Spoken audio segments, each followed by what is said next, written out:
ਜ਼ਿਮੀਦਾਰ ਦੇ ਮਿਆਰ ਦੇ ਮੁਤਾਬਕ ਟਰੈਕਟਰ ਬਣਾ ਕੇ ਦਿੱਤਾ ਹੈ ਮਾਸ਼ਾਅੱਲਾ।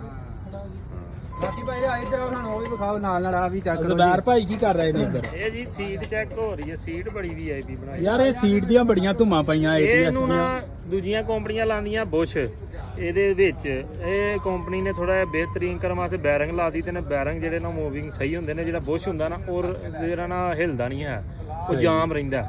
ਠੀਕ ਹੈ, ਇਹ ਵੇਖੋ ਸਕੂਨ ਨਾਲ ਜਦੋਂ ਹਲਾਰਾ ਲੱਗੇਗਾ ਬੰਦਾ ਵੀ ਇਹ ਟਾਇਰ ਥੋੜੀ ਜਿਹੀ ਹੈ, ਥੋੜੀ ਜਿਹੀ ਹੋਰ ਢਿੱਲੀ ਕਰ ਦੋਗੇ ਸਪਰਿੰਗ ਤੇ ਐ ਪੂਰਾ ਵੀਆਈਪੀ ਮਾਹੌਲ ਕਰੇਗਾ ਬੰਦਾ ਇੰਜ ਜਿੱਦਾਂ ਕਾਰ 'ਚ ਬੈਠਾ।